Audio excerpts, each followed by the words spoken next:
46వ కీర్తన చదువుకున్నాం. పరిశుద్ధ గ్రంథం నుండి 46వ కీర్తన అనుసరణతో చదువుకున్నాం. దేవుడు మనకు ఆశ్రయమును దుర్గమునై ఉన్నాడు.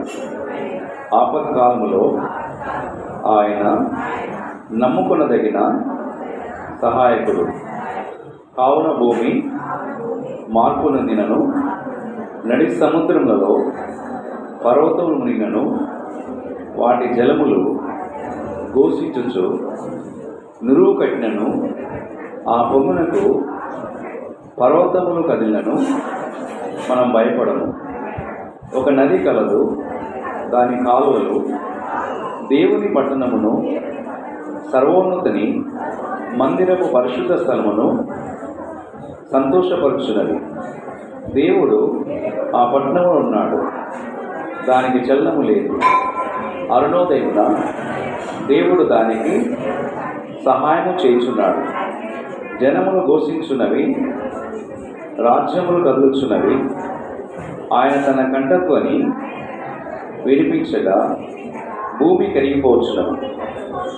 సైన్యములకు అధిపతియగు యెహోవా మనకు తోడై ఉన్నాడు.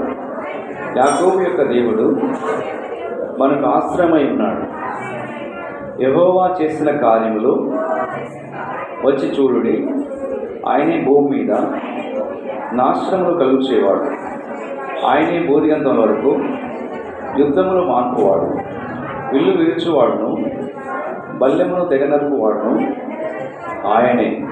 యుద్ధ రథములను అగ్నిలో కాల్చివేయవాడు ఆయనే. ఊరకుండుడి, నేనే దేవుణ్ణని తెలుసుకొనుడి. అన్యజనులలో నేను మహోన్నతునవుదును, భూమి మీద నేను మహోన్నతునవుదును. సైన్యములకు అధిపతియగు యెహోవా మనకు తోడై ఉన్నాడు. యాకోబు యొక్క దేవుడు మనకు ఆశ్రయమై ఉన్నాడు.